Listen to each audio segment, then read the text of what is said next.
அப்பா வாங்க சார். என்ன ரொம்ப டயர்டா வரீங்க வரும்போது? என்னப்பா மனுஷனுக்கு 1008 பிரச்சனை இருக்கு, அதை தான் சார் கேட்குறீங்க. எனக்கு என்ன பண்றதுன்னு தெரியாம தான் சார் நான் இங்க வந்து உட்கார்ந்து இருக்கிறேன். என்ன விஷயம்? என்னதான் சொல்றது போங்க, என்ன பண்றதுன்னே தெரியல. ஒரே விரக்தியா இருக்கு சார். லைஃப்ல கொஞ்சமாவது ஒரு சேஞ்சஸ் கிடைக்கணும்ல. கண்டிப்பா. ஒண்ணுமே இல்லாம அப்படியே ராவா போனா மனசு எப்படி சார் தாங்கிறது? ஏதாவது ஒரு வழி சொல்லுங்களா சார் நீங்க. ஏதாவது இருக்கு நம்ம ஜோசியம் ஓரளவு தான் படிச்சிருக்கேன். அப்படியா? தெரியுமா உங்களுக்கு? தெரிஞ்ச அளவு வச்சு நான் சொல்றேன். அப்படியா? ஓகே சொல்லுங்க சார். ஓகே. ஆமா, நீங்க ஏதாவது ஒரு 10க்குள்ள ஒரு 3 நம்பர் சொல்லுங்க பாப்போம். 10க்குள்ள 3 நம்பரு.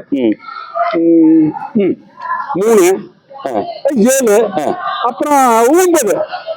3 7 9. சூப்பர்யா. எடுத்தவனையா 3 7 9 இந்த மாதிரி இது யாருமே சொன்னதில்லை இது வரைக்கும். நானும் கிட்டத்தட்ட ஒரு 60 70 பேர் பார்த்திருக்கேன். இந்த மாதிரி சொன்னதே இல்லை யாருமே. அப்படியா? வாய்ப்பே இல்லை. ஆமா. உங்களுக்கு ஏஜ் என்ன? 33 ஆகுது சார். உங்களுக்கு? எனக்கு தான் சார் 32 முடிஞ்சு 33 நடக்குது. இப்ப உங்க பையனுக்கு பசங்களுக்கு சார் கல்யாணமும் ஆகல, கண்ணி கறியும் இல்லை. அதுக்குள்ள பையனுக்கு எங்க சார் போறது? நீங்க வேற ஒண்ணு. நானே நொந்து போய் உட்காந்துருக்கேன். சிங்கிளாவே சிங்கி அடிச்சுட்டு உட்காந்துருக்கேன். ஒரு பொண்ணு கூட சிக்க மாட்டாங்க சார். இது வேற சார். நீங்க ஜோசிக்காரா டாக்டரா சார்? கண்ணெல்லாம் நோண்டி பாக்குறீங்க. மேரேஜ் ஆனது ஆனா கண்ணை பார்த்தா மேரேஜ் ஆன மாதிரி தெரியுது. என்ன சார் நான் உங்களுக்கு எப்படி சார் ப்ரூவ் பண்றது? இதெல்லாம் என்ன சார் காதல் என்ன சார் தெரியுது? ஐயோ மேரேஜ் ஆயிருக்கணுமே. ஐயோ ஆகல சார். சொன்னா நம்புங்க சார். கண் ரேகையும் தெரியுது, காது ரேகையும் தெரியுது. ஐயோ இது என்ன சார் புது குழப்பமா இருக்கு? உலகத்துல நான் இப்படி ஒரு ரேகையை கேள்விப்பட்டதே இல்லை சார். சொல்றேன் எல்லாரும் பாக்குற மாதிரி நான் கிடையாது. நான் டிஃபரெண்டா பாப்பேன். பார்க்கும்போது உங்களுக்கு வந்து அந்த இதை தாண்டிட்டீங்க. அந்த இதை தாண்டிட்டேனா? ஓகே பரவாயில்ல.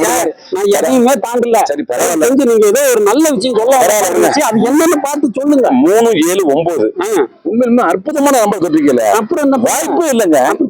சந்தோஷமா இருக்குங்க. நல்ல விஷயத்த சீக்கிரம் மட்டும் சொல்லுங்க. எப்படியா சொல்றது? ஒண்ணுமே புரியலையே. சொல்லிருக்கு. இது வந்து ஒரு முறை இருக்கியா சொல்றதுக்கு ஒரு வழிமுறைகள் இருக்கு. என்ன முறை? அதாவது 501 அது சாரி நான் வந்து பெரிய ஆளுக்கு சொல்லிட்டேன். உங்களை மாதிரி ஆளுகளுக்கு யூத் ஆளுகளுக்கு 101 ரூபா நான் மொய் வாங்குவேன். மொய் மீன்ஸ் என்னன்னா பிரச்சனை 101 ரூபாய். 101 பிரச்சனை. நல்ல விஷயம் சொல்ல போறீங்க. 101 என்ன சார்? 501 தரேன் சார். சொல்லுங்க சார். முதல்ல இருங்க சார். உங்களுக்கு காசை முதல்ல வச்சிடறேன். தச்சனை கொடுத்தா தான் காசு அந்த பாக்கெட்ல இருக்காது சார். ஈரமாயிரும். நல்ல விஷயத்த சீக்கிரம் சொல்லுங்க. கண்டிப்பா சொல்லிடுவோம். சொல்லுங்க. காட்டுங்க.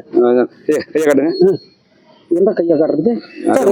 முன்னாடி அது முன்னாடி இந்த கை தானே சார்? இல்ல கிடையாது. அது பிராடு பண்றவங்க மாத்திட்டாங்க. இல்ல பிராடு பண்றவங்க அப்படி பாப்பாங்க. அப்படியா? ஆக்சுவலா ஜென்ஸுக்கு வந்து சாப்பிடுற கை தான். சாரி இது சாப்பிடுற கையில பார்க்க கூடாதுன்னு சொல்ல வந்தேன். சீக்கிரம் சொல்லுங்க. இருக்கேன் அவன் இருக்கேன் இவன் இருக்கேன் எல்லாமே கரெக்டா தானே இருக்காங்க. ஓகே அப்ப இதுவும் கரெக்டா இருக்கு அதுவும் கரெக்டா இருக்கு. சரி ஓகே வைங்க. இப்ப என்ன பண்ணுங்கன்னா எப்படி சொல்றேன்னு தெரியல. நீங்க 10க்குள்ள வேற ஒரு 3 நம்பர் சொல்லுங்க. என்ன சார் நல்ல விஷயம் சொல்ல போறீங்கன்னு பார்த்தா திரும்ப நம்பர் கேட்டுக்கிட்டு இருக்கீங்க. இது சொன்னதான் அதை சொல்ல முடியும். ஐயோ யாரா கூடமா சொல்லி மறுபடியும் நம்பிக்கையோட சொல்லுங்க. நம்பிக்கையோட சொல்லவா?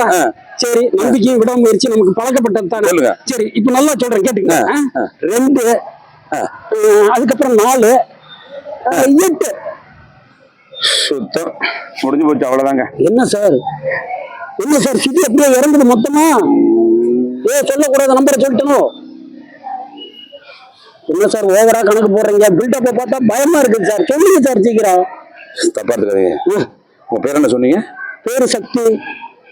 அது இல்ல. ஐயோ இல்ல. என்ன சார் சொல்றீங்க? நான் சொல்றது கொஞ்சம் அதிர்ச்சியா தான் இருக்கேன். உங்களுக்கு ஏதாவது சில டாக்டர் சொல்லிருப்பாங்க அதிர்ச்சியான சீரியஸ் கேட்க கூடாதுன்னு. அந்த மாதிரி எதுவும் சொல்லிருக்காங்களா? ஐயோ என்ன சார் ஆச்சு? இல்ல சார் பீதியை கிளம்புறீங்க. அந்த படத்துல பாப்பீங்கல்ல அந்த அதிர்ச்சியான செய்தியெல்லாம் நீங்க கேட்க கூடாது அப்படின்னு சொல்லுவாங்கல்ல. அந்த மாதிரி டாக்டர் உங்களுக்கு சொல்லிருக்காங்களா? ஆமா அப்படிதான் சொல்லிருக்காங்க. அப்ப சொன்னோம்னா அவ்வளவுதான் சார். ஐயோ தயவு செஞ்சு நீங்க எதுவும் சொல்லவே வேணாம். இல்ல ஒரு பொருள் சொல்லுங்க. அதுக்காக வேண்டி நான் கை நீட்டி காசு வாங்கிட்டேன். சொல்லாம இருக்க முடியாது.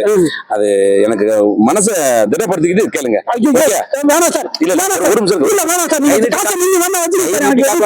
இல்லங்க கை நீட்டி சார். இருங்க சார். கை நீட்டி காசு வாங்கிட்டேன் சார். கெட்ட விஷயத்தை நான் காதால கேட்கறது இல்ல பாக்குறது இல்ல சார். என்னங்க அது ஒரு காசை கொடுத்து போட்டு என்ன பிரதிபலன்னு கேட்காம போறாரு.